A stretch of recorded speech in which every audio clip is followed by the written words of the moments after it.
So one of the things that we've seen with COVID is that the government has provided a lot of resources to our clients to be able to continue their operations.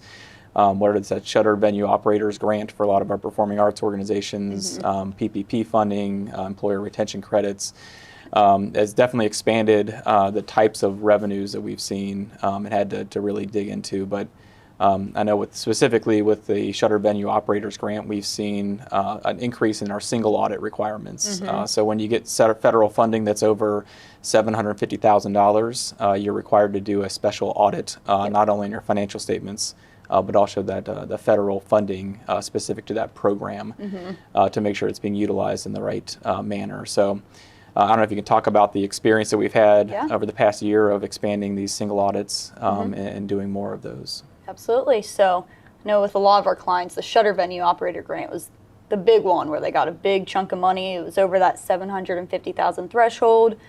And just going into the planning for the audit or review, whatever engagement you're doing, I feel like we were very good about asking all of our clients if they received any additional federal money from the pandemic, because there was so much additional funding, which was great. They did need it to get by.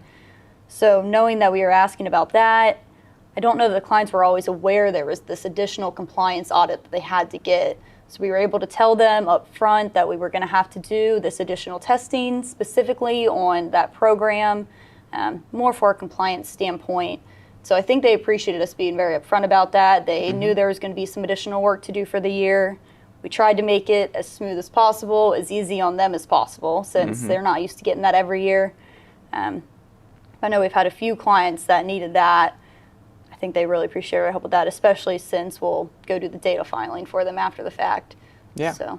Absolutely. Yeah, in our experience working with other federal programs, we have experience to be able to jump in and perform those audits smoothly, to be able to make sure they get the information to the Federal Audit Clearinghouse very timely. But thinking through all these federal programs that have been provided or available to our client base. I know the Shuttered Venue Operators Grant is one that it requires a single audit potentially if you're over that threshold.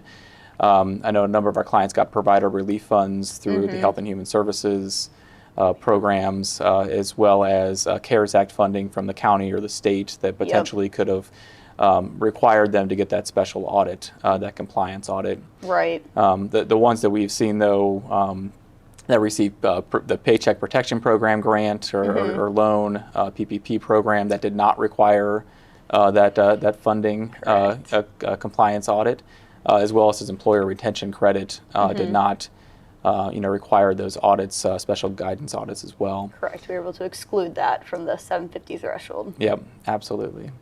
But I don't know. I know the employer retention credit is one that we've had a lot of success recently in getting our clients to look into a little deeper. Absolutely. That maybe when they are in the surface looking at their qualifications, they thought maybe they didn't qualify. But I know a number of our clients definitely qualified for it and received significant refunds and credits, back in cash. So. I don't know if you had any specific clients that you worked with that did some of that work and how that process went. I'm happy to chime in as well. Yeah, I had a few clients who tried to do the calculations themselves at first, but the guidelines were constantly changing on that. We had a tax team that was specifically doing the ERTC funding, that employer retention tax credit. So that was very helpful. They were able to stay on top of any new change in guidance and really take a deeper dive into our clients' numbers to see if they qualified or not. So I did have a handful of clients who tried to do it themselves, but then they had us do it and we got them more money than they expected, which is always a good thing. And then I had a lot of clients who didn't think they were going to qualify for it at all, but we were able to segregate out their programs and look at the revenue that way and get them qualified for it. That's great. Yeah, it's not always about losing revenue and year over year. It might be a specific program that was shuttered. Right. That maybe is their smaller program, but still significant to their operations. Still 10%. Yep, 10%. Yep. So, and one thing I noticed as well is there are a number of national firms that are trying to have our clients look into whether or not they would qualify and charging a contingent fee of maybe 15 to 20%. I know a number of our clients that had talked with them once they spoke with us. we were able to provide a much lower fee, but also have our client's best interest in mind. Right. This credit isn't guaranteed that if you receive the funding, you're not going to get audited.